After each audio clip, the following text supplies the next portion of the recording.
Muraho cyane inshuti zacu, nk'uko mubizi dusanzwe tubagezaho ibiganiro byiza kandi bicukumbuye by'ubwenge. Uyu munsi nabwo tubazaniye inkuru nziza mutigeze mwumva ahandi hantu. Ubwiganze mu bijyanye no kumenya gusoma no kwandika mu gihugu cyacu cy'u Rwanda bwagiye butera imbere kuva mu irangira rya jenoside kugeza aka kanya. Hari intambwe yateye cyane kuko aho igihugu cyari kiri hafi muri 20% by'abantu bazi gusoma no kwandika mbere ya 94, ubu kirenda kuyingayinga 84% by'abantu bazi gusoma no kwandika. Ibi byaturutse ku ngamba z'uburezi zagiye zifatwa na leta kugira ngo uburezi bugende gutera indi ntambwe. Tukivuga kuri ibi bijyanye n'uburezi ndetse no kumenya gusoma ku banyagihugu, ibi hari ibihugu byagiye bibigeraho ku kigero c'100%.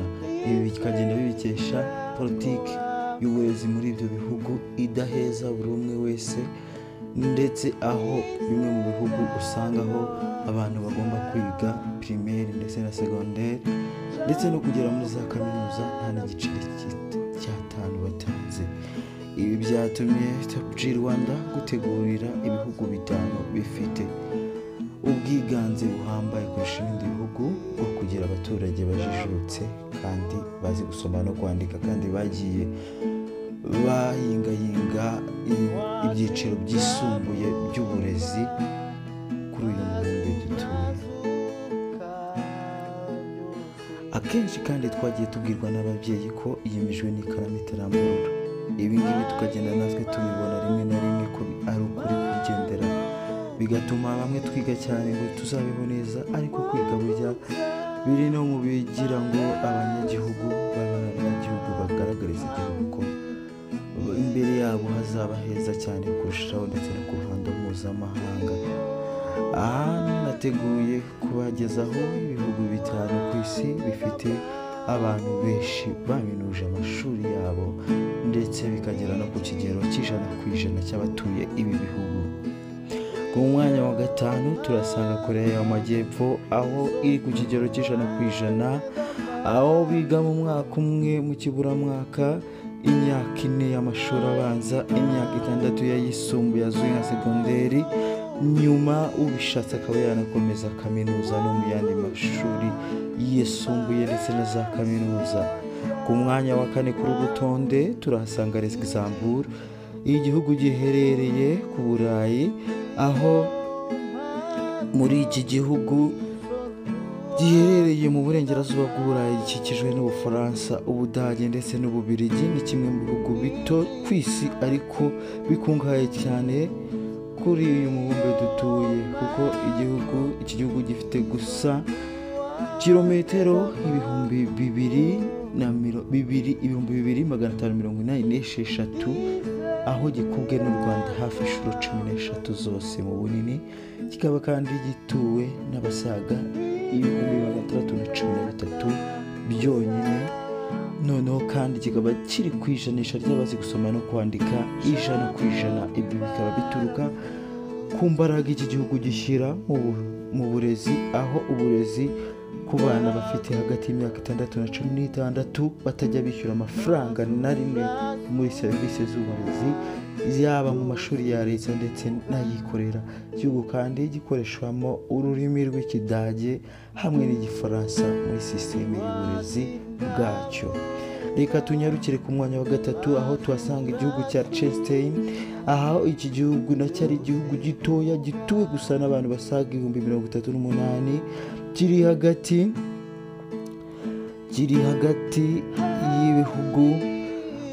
y'ibihugu by'i Burayi, aho giherereye hagati y'ibihugu bya Austria, kandi kikaba kiri hagati y'ibihugu by'Uburusiya.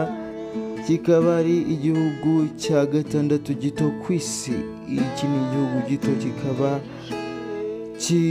kiri no mu bihugu byagiye biteza imbere mu ruhando mpuzamahanga uburezi bikamenyekana cyane kandi gifite ubukungu bukomeye by'umwihariko mu burezi.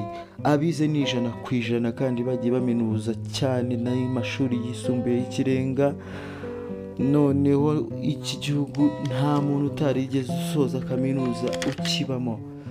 Uburezi muri iki gihugu ni kimwe mu nkingi ya mwamba mu bintu byifashe neza, kandi ku isi kirubashywe cyane mu bihugu byagiye bigira abahanga cyane muri siyanse ndetse n'imibare. Ku mwanya wa kabiri w'uru rutonde turasanga igihugu cya Finland, aho iki gihugu nacyo kiri hejuru cyane ku kigero cy'100% mu bijyanye no gusoma no kwandika ndetse no kuminuza amashuri yisumbuye na za kaminuza. Ibi bikaba bituruka ku kuba leta ishyira imbaraga nyinshi mu kugira ngo hatangwe uburezi bufite ireme.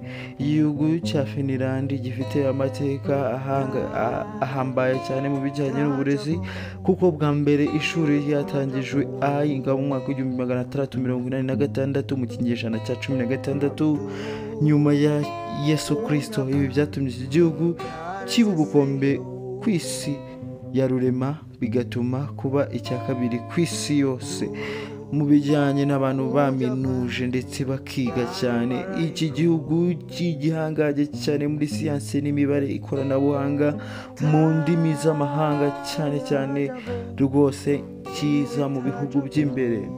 Ku mwanya wa mbere turahasanga igihugu cya Andorra. Ku mwanya wa mbere nk'uko mubyumva nacyo ni igihugu gihambaye cyane, giherereye hagati ya Espagne n'Ubufaransa. Birumvikana ko nacyo ari igihugu kiri mu mugabane w'Uburayi. Andorra nacyo ni igihugu gato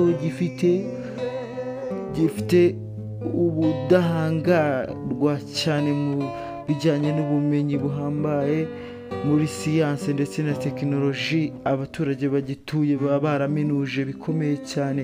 Iki gihugu gituwe n'abasaga 77,000 ku mugabane w'Uburayi. Ni igihugu kizwi ku misozi migufi iherereye mu Burayi kandi ibereye amaso. Kikaba igihugu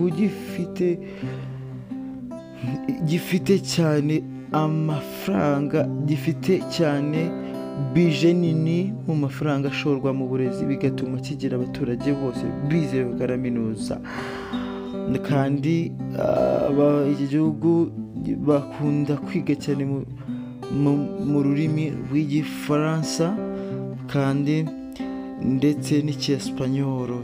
Turabashimiye kuba mudukurikira, share, like na comment niba bakunze iki kiganiro cyacu. Turabakunda cyane. Top G Rwanda. Ciao.